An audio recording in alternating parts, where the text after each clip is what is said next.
A Reform voter asked me the other day why we're spending £4 billion a year on asylum seekers. And I said, we're not.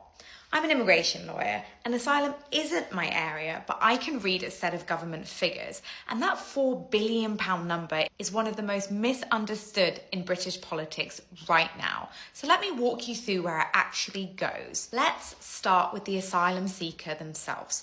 A person waiting on a claim gets £49.18 a week to live on.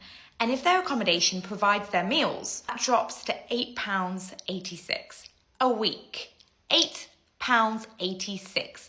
So the 4 billion is not landing in anyone's pocket. Here's where it goes instead. 2.1 billion of it is spent on hotels. That's roughly £5.7 million a day. And that money doesn't go to the people inside the hotels. It doesn't go to the asylum seekers. It goes to the 3 private companies that hold the Home Office accommodation contracts, Serco, Mears and Clear Springs. Between them, they've made nearly £400 million in profit from these contracts since 2019. And yet Reform voters keep going for the asylum seekers themselves. The founder of one of these hotels became a billionaire off the back of it.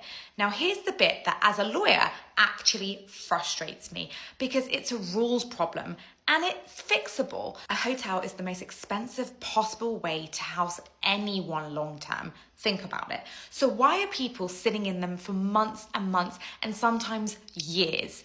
2 reasons. Firstly, a backlog. At one point, over 160,000 people were stuck waiting for a decision.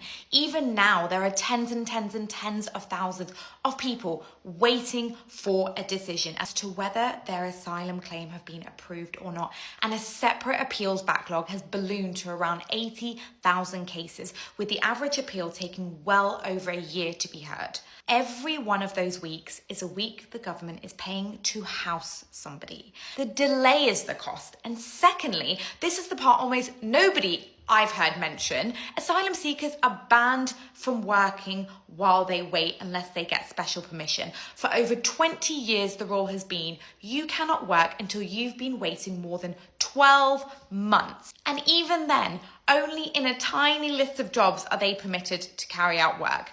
As of March this year, that list is graduate level rules only. Doctors and nurses, that kind of thing. So you've got people who are desperate to work, literally sitting around in hotels, wanting to work, legally forbidden from doing so.